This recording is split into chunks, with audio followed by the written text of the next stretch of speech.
রাজধানীসহ দেশজুড়ে বইছে মৃদু থেকে মাঝারি তাপপ্রবাহ।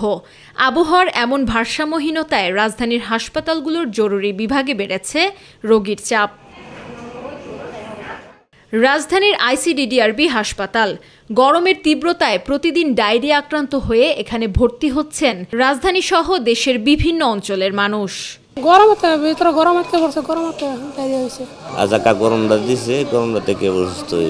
অনেকে তো গরম বেশি একটু ঠান্ডা পানি চাচ্ছে, খাওয়ার পরে এরপরে খাবার একটু প্রবলেম হচ্ছে। তীব্র গরমে ডায়রিয়া আক্রান্ত এসব রোগীদের খাবারে বাড়তি সতর্কতার প্রয়োজন জানান চিকিৎসক। বেশিক্ষণ বাইরে খাবার না রেখে দরকার হলে ফেলে দেওয়া, আর যদি ফ্রিজ থাকে ফ্রিজে রাখা। আর বাইরে যে খাওয়াগুলো আছে, যেমন আমাদের পানি পাশে পেলে আমরা যেখানে সেখানে আমরা ওই পানির যে ফলের জুস বা এগুলোর নামে যেগুলো বিক্রি হচ্ছে এগুলো যাতে আমরা না খাই। এদিকে গরমের প্রভাবে বেশিরভাগ রোগীরা জ্বর, সর্দি, কাশি সহ হিটস্ট্রোক, পেটের সমস্যা, টাইফয়েড ও পানিবাহিত হ্যাপাটাইটিসেও ভুগছেন।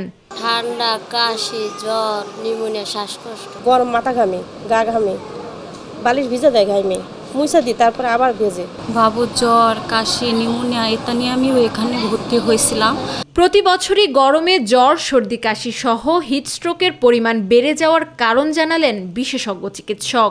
টেম্পারেচারের সাথে সাথে আমাদের ফ্লুইডগুলো লস হয়ে যায়, তখন ডিহাইড্রেট হয়ে পড়ে, তখন একটা হিট স্ট্রোকের মতো একটা সিমটম হয়। লাংসে যাতে হাইপার রেসপন্সিভনেস আছে, বিভিন্ন ফ্যাক্টরের কারণে ট্রিগার হয়, ধুলাবালি, গরমের ঘাম থেকে ঠান্ডা পড়লে এই ট্রিগারিং ফ্যাক্টরগুলো কাজ করে, সাথে ভাইরাস অ্যাগ্রাভেট ফ্যাক্টর হিসেবে কাজ করে, এসবের পরে কাশির উপদ্রব হয়। হিটস্ট্রোক সহ ঠান্ডাজনিত এসব রোগ থেকে পরিত্রাণের জন্য প্রয়োজন বাড়তি সতর্কতার, জানান প্রফেসর ডক্টর মোহাম্মদ আবু তায়েব।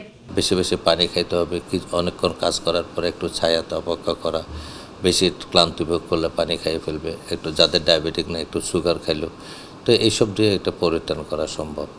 আমিনা হিরা, মাই টিভি, ঢাকা।